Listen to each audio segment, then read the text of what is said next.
ముందుగా మనతోని వెలుగు ప్రేక్షకులందరికీ శుభ సాయంత్రంలో. కవితమ్మకు కేటీఆర్ షాక్ ఇచ్చిండట. మామూలు షాక్ కాకుండా వచ్చింది. టీబీజీకేఎస్ ఇన్ఛార్జిగా కొప్పుల ఈశ్వర్ గారిని పెట్టిరంట. కథం ఇవ పని చేసిరాడ. బీఆర్ఎస్ పార్టీకి అనుసంధానంగా కొనసాగే తెలంగాణ బొగ్గుగని కార్మిక సంఘం గౌరవ అధ్యక్షురాలుగా ఎమ్మెల్సీ కల్వకుంట్ల కవితకు BRS working president KTR shock ఇచ్చారు. ఆ సంఘం ఇన్ఛార్జిగా మాజీ మంత్రి కొప్పుల ఈశ్వర్ గారిని నియమించడం గులాబీ పార్టీలో రాజకీయాల్లో చర్చగా తెరలేపింది. కథం అయిపోయిందా పని.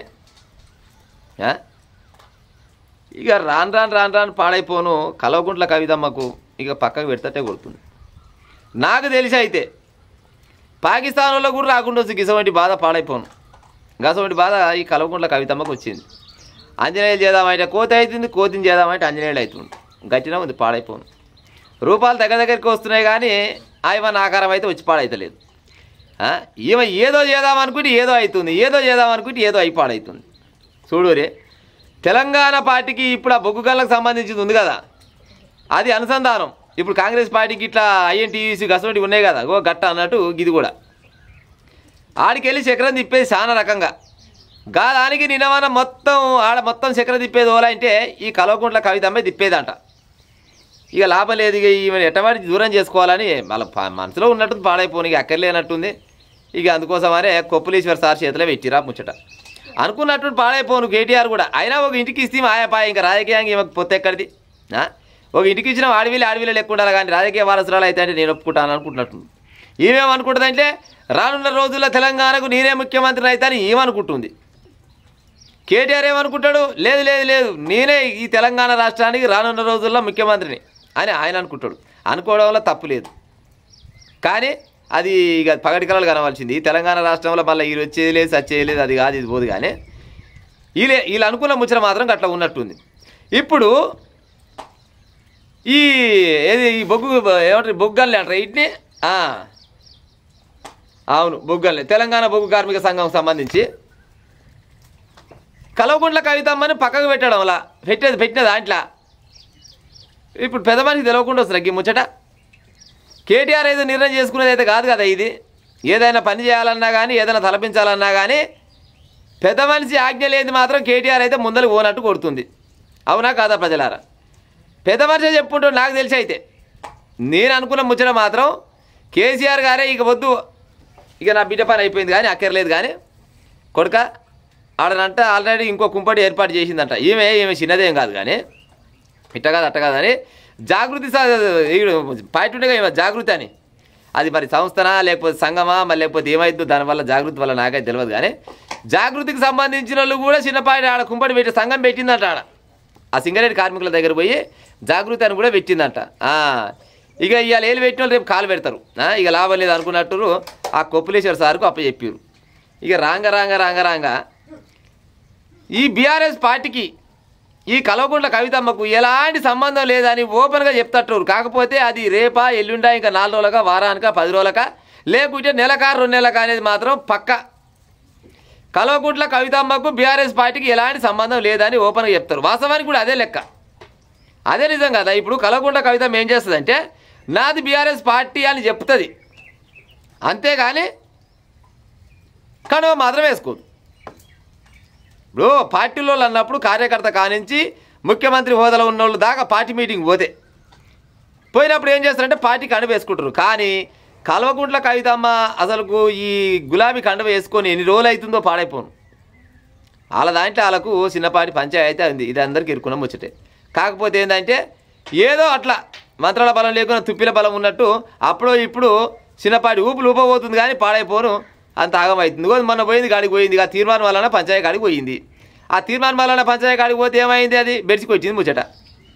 పెద్ద లొల్లి అయిపోయి కేసుల పాలు అయ్యారు. కానీ మరి ఇప్పుడు కేసుల పాలు అయ్యిందాకా అయ్యిందంటే అంత పెద్ద ఇష్యూ జరిగింది. దగ్గర 4-5 రాష్ట్రాలకు మొత్తం తెలిసిపోయింది. కానీ ఏ ఒక్క నాడన్నా కేటీఆర్ గారు కానీ కేసీఆర్ గారు కానీ లేకపోతే హరీష్ రావు గారు కానీ వీళ్ళు ఎవరైనా కానీ మరి మా ఇంటి ఆడపిల్లకు అంత అవమానం జరిగింది అంటుంది కాబట్టి చెప్తున్నా. అవమానం జరిగింది అంటుంది కదా, మరి అదే అవమానం జరిగిందని ఏడనన్నా ఒక చిన్న ప్రెస్ మీట్ పెట్టి ఇలా అడిగిరా ప్రజలారా? కవితమ్మకు గిట్లా అవమానం జరిగిందని ఏడనన్న ప్రెస్ మీట్లో పెట్టి ఖండించిరా? ఊర్లల్లో చిన్న కార్యకర్తకు ఏదైనా ప్రాబ్లం వస్తేనే అది ఏ పార్టీ అయినా కానీ లాస్ట్కి ఏ పార్టీ అయినా బాధలేదు.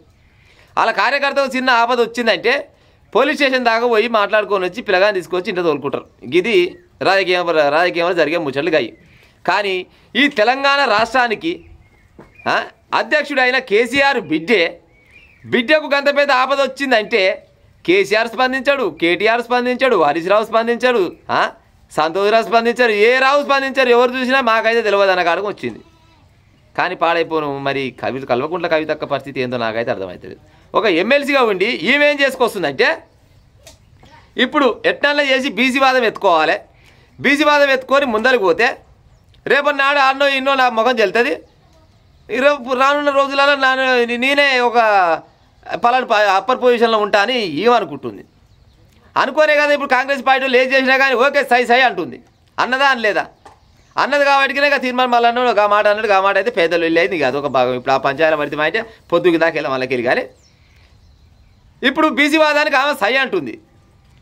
అదే కేటీఆర్ బీఆర్ఎస్లు ఏమంటారంటే ఈ కాంగ్రెస్ పార్టీ చెప్పే మొత్తం పుండకోరు మాటలు ఇవి, అబద్ధాల మాటలు ఇవి.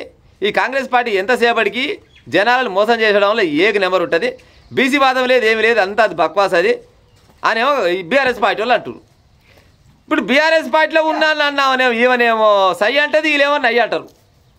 మరి ఎట్లా పాడైతే చెప్పురు. ఇక అంటే కేటీఆర్ ఏం చేస్తుందంటే లేదు ప్రభుత్వానికి వ్యతిరేకంగా పనులు చేసుకుంటా రేపటి నాడు అధికారం రావాలనేమో తారక రావును పడ్డది. ఈమెకేముందంటే లేదు వీళ్ళు చేసే పని మంచిగానే ఉంది అనుకొని బీసీ వాదంతో ముందరు పోవాలనేమో ఈమెకున్నది. మీ ఇద్దరు పొత్తులు మాత్రం ముసలోని మాత్రం ఆగం చేసేది పక్క. అవునా కాదా ప్రజలారు చెప్పురి. కల్వకుంట్ల చంద్రశేఖరరావు గారు ఈ తెలంగాణ రాష్ట్రానికి జనాలు అనుకున్న ముచ్చట, గతంలో అనుకున్న ముచ్చట ఏంటంటే కేసీఆర్ బతుకున్నన్ని రోజులు ఈ తెలంగాణకు ముఖ్యమంత్రి కేసీఆరే ఉంటారు అనుకున్నారు. వాస్తవానికి ఏ పల్లె నుంచి ఢిల్లీ దాకా ఏడ చూసినా కానీ తెలంగాణ రాష్ట్రానికి కేసీఆరే ముఖ్యమంత్రి ఉంటారని అనుకోరు. కానీ ఏడుకెళ్ళి వచ్చిరో పాడే ఎవినోళ్ళు వచ్చినట్టు వస్తుంది కదా నాయన. కవితమ్మ ఓదిక్కొచ్చే, కేటీఆర్ ఓదిక్కొచ్చే, ఎన్నో పాడే బయట దేశంలో చదువుకుంటున్న పట్టుకొచ్చి తెలంగాణ రాజకీయాలకు వస్తే ముసలోని చీకునుక్కులు చింతనుక్కులు చేసి ఆగం చేసి పాడేయరు. చెప్పినాడు కవితమ్మ నీకు సారపంచాయతీ పోయి సారదంద చేయమని కేసీఆర్ చెప్పొచ్చునా? చెప్పినాడు కేటీఆర్ నీకు ఈ కార్ల పంచాయతీగో అమ్మాయిల ఫోన్లు ట్యాపింగ్ చేయి, లేకపోతే డాక్టర్లే యాక్టర్లే లాయర్లే ఫోన్లు ట్యాపింగ్ చేయాలని చెప్పొచ్చునా? ముసలోని మొత్తం ఆగం అడివడివి చేసి పెట్టిరు. అందుకోసమనే కొడుకు బయటి శరానికి పోయి బయటికి వెళ్ళే కాలం లేదు. ఎక్కడికైనా పోతే పాడైపోను, కొడుకు లోపల పడుతుందా లేకపోతే బిడ్డ లోపల పడుతుందా ఏ సంగతి అనేది అర్థం కాక బయటికి వెళ్ళే కాలం లేదు. ముసలోడు వెళ్తాడు అయిగా దాదాపుకి వెళ్ళడు. కాకపోతే ఏంటంటే ఊగనే అట్లా మా అయ్య లోపల ఉంటేనే బాగుండదని తల్లి అంటాడు, ఏది అన్న అంటాడు, మా అయ్య లోపల ఉంటే బాగుండని చెల్లి అంటది. ఇది ముందర పడే కాలం ఉందా ఇక పడదు. అందుకోసమనే ఇప్పుడు ఏంది మన ఈ తెలంగాణ బొగ్గాని కార్మిక సంఘానికి కొనబోయి కొప్పులీశ్వరిని పెట్టిరు. ఇంత పెద్ద పదవి కొనబోయి ఆయన చేతిలో పెట్టిరు అంటే అర్థం ఏంటన్నట్టు నిన్ను దూరం పెడుతున్నట్టేగా లెక్కిగా.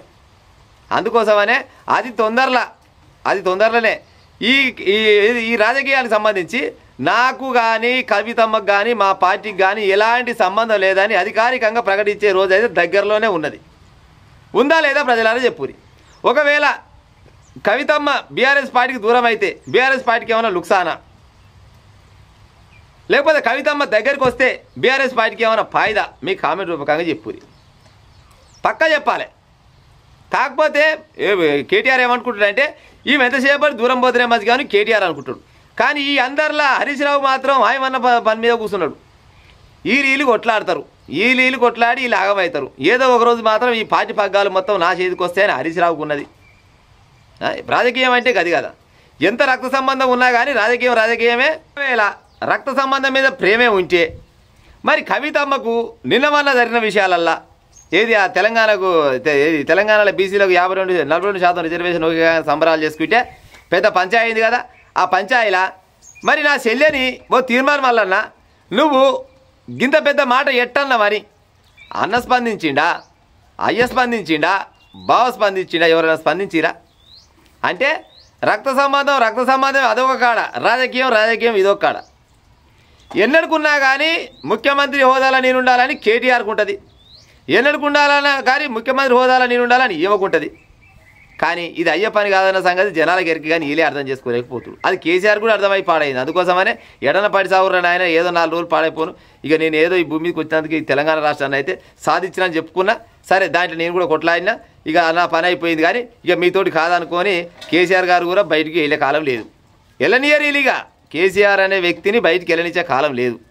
ఎంతసేపటికి అన్న కొట్లాడాలి, చెల్లె కొట్లాడాలి, వీళ్ళిద్దరి మధ్యలో భావన ఉక్కపోవాలి పార్టీ మొత్తాన్ని. ఇది అయితే పక్క. ప్రజలారా, నేను చెప్పిన ముచ్చట ఏమన్నా ఏడనన్నా మిస్టేక్ ఉన్నా కానీ ఏమన్నా తప్పు ఉన్నా కానీ మీ కామెంట్ రూపకంగా చెప్పుకోరా ఉంటా మరిగా.